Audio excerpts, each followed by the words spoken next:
Welcome back to lit light YouTube channel. ഇന്ന് നോക്കുന്നത് Samskara a rite for a dead man by U R Anandamurthy.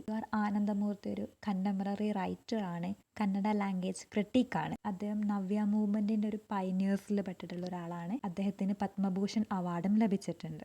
ഈ novel discuss ചെയ്യുന്നത് ബ്രാഹ്മിൻസും അവരുടെ ആചാരങ്ങളും, ഒരാൾ മരിച്ചാൽ എന്തൊക്കെ ആചാരത്തിലൂടെയാണ് അവർ കടന്നു പോകുന്നത് എന്ന കാര്യങ്ങളുമാണ്.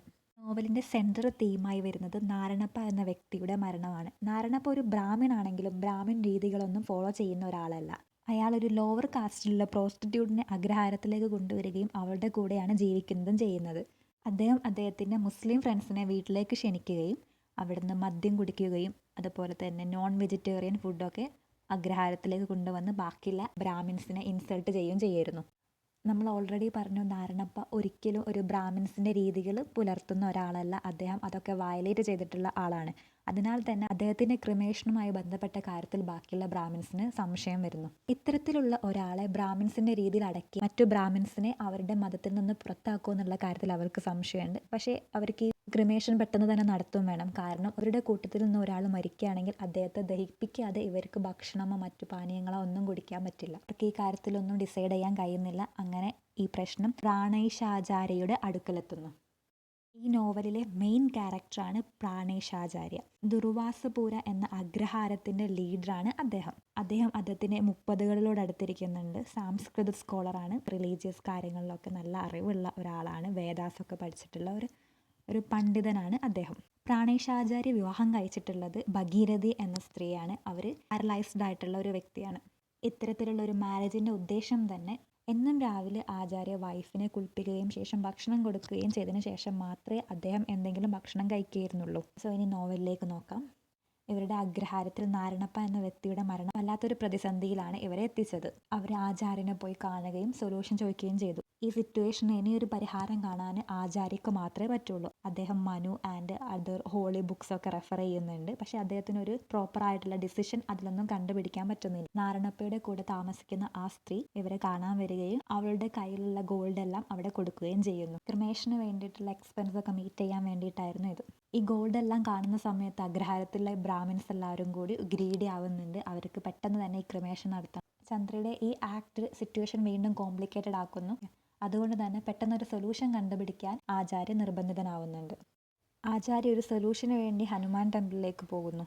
ആചാര്യക്ക് ഹനുമാൻ കോവിലിൽ നിന്ന് ഒരു സൊല്യൂഷനും കണ്ടുപിടിക്കാൻ കഴിയുന്നില്ല. തിരിച്ചു വരുന്ന സമയത്ത് ചന്ദ്ര മീറ്റ് ചെയ്യുന്നു. ചന്ദ്ര ആചാര്യയെ ടെംപ്റ്റ് ചെയ്യുകയും ആ ടെംപ്റ്റേഷനിൽ ആചാര്യ വീണു പോവുകയും ചെയ്യുന്നുണ്ട്. അവിടെ ഒരു സെക്ഷൽ ആക്ടിവിറ്റി നടക്കുന്നു. ഈ സെക്ഷൽ റിലേഷൻഷിപ്പിന് ശേഷം ആചാര്യ ടോട്ടലി ചേഞ്ച് ആവുന്നുണ്ട്. അദ്ദേഹത്തിന് മനസ്സിലായി ഇനി ഒരിക്കലും അദ്ദേഹത്തിന് അഗ്രഹാരത്തിൻ്റെ സ്പിരിച്വൽ ലീഡറായിട്ട് തുടരാൻ കഴിയുന്നില്ല എന്നുള്ളൊരു കാര്യം. ഈ സെക്ഷൽ റിലേഷൻഷിപ്പ് അദ്ദേഹത്തിനെ ടോട്ടലി തകർക്കുന്നുണ്ട്. ഇനി തിരിച്ച് അഗ്രഹാരത്തിലേക്ക് പോകാനോ അവരുമായി മീറ്റ് ചെയ്യാനോ അതുപോലെ തന്നെ നാരണപ്പയുടെ ബറിയൽ പ്രോസസ്സ് ചെയ്യാനോ ഒന്നും അദ്ദേഹത്തിൻ്റെ മൈൻഡ് ഓക്കെ അല്ല. നാരണപ്പയുടെ ബോഡി അയകാൻ തുടങ്ങിയിട്ടുണ്ട്. ബ്രാഹ്മിൻസ് ആരും പ്രോപ്പറായിട്ട് കാര്യം ചെയ്യുന്നില്ല എന്ന് മനസ്സിലാക്കി ചന്ദ്ര വേറെ ആളുകളുമായി സംസാരിക്കുന്നു. ശേഷം അറ്റ് ലാസ്റ്റ് ഒരു മുസ്ലിം സെക്ഷനിൽ പോയി അവിടുന്ന് അഹമ്മദ് ബാരി എന്ന ഫിഷ് മെർച്ചൻറ്റുമായിട്ട് സംസാരിച്ച് ക്രിമേഷൻ നടത്താനുള്ള കാര്യങ്ങളൊക്കെ ചെയ്യുന്നു.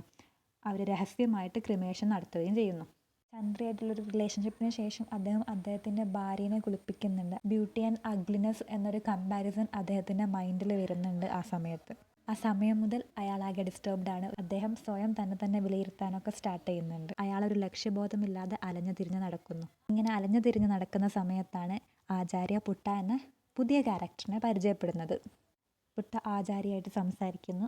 ആചാര്യക്ക് പുട്ടയായി സംസാരിക്കാനോ കൂടെ നടക്കാനോ ഒന്നിനും താല്പര്യമില്ല. ആനന്ദമൂർത്തി ഈ പുട്ട എന്ന ക്യാരക്ടർ പറയാൻ ശ്രമിക്കുന്നത് സാധാരണക്കാരുടെ ലോവർ കാസ്റ്റ് പീപ്പിളിൻ്റെ ഒരു ലൈഫ് സ്റ്റൈലാണ്. അവർക്ക് പ്രോപ്പറായിട്ടുള്ള ഒരു നോളജ് ഉണ്ടായിരിക്കില്ല. അതുപോലെ തന്നെ അവർ അരിസ്റ്റോക്രസി ആയിരിക്കില്ല, ഒരു ക്ലാസ് ഉണ്ടായിരിക്കില്ല ബ്രാഹ്മിൻസിനെ പോലെ. പക്ഷെ അവർ നല്ല ഫ്രണ്ട്ലി ആയിരിക്കും, അതുപോലെ തന്നെ ഹെൽപ്ഫുൾ ആയിരിക്കും. പുട്ടയുടെ ക്യാരക്ടറിലൂടെ ഇത്രയും കാര്യങ്ങളാണ് പറയാൻ നോക്കുന്നത്.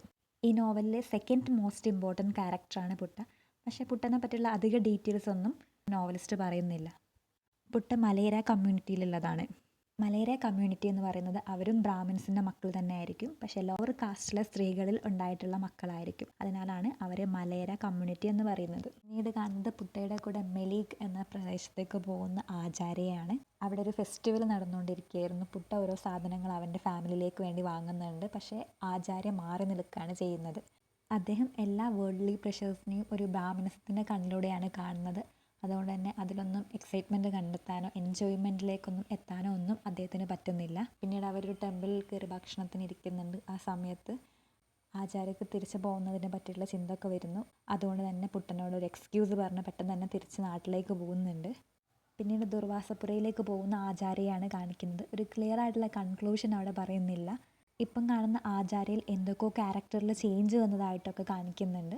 ഒരു ക്ലിയർ കൺക്ലൂഷൻ ഇല്ലാതെ ഇങ്ങനെയാണ് നോവൽ എൻഡ് ചെയ്യുന്നത്. നിങ്ങൾക്ക് നോവൽ മനസ്സിലായിട്ടുണ്ടെന്ന് വിചാരിക്കുന്നു. ഈ വീഡിയോ ഹെൽപ്ഫുൾ ആയി തോന്നിയിട്ടുണ്ടെങ്കിൽ സബ്സ്ക്രൈബ് ചെയ്യുക, ഫ്രണ്ട്സിനും ഫാമിലിയിലേക്കൊക്കെ ഷെയർ ചെയ്യുക. Thank you for watching.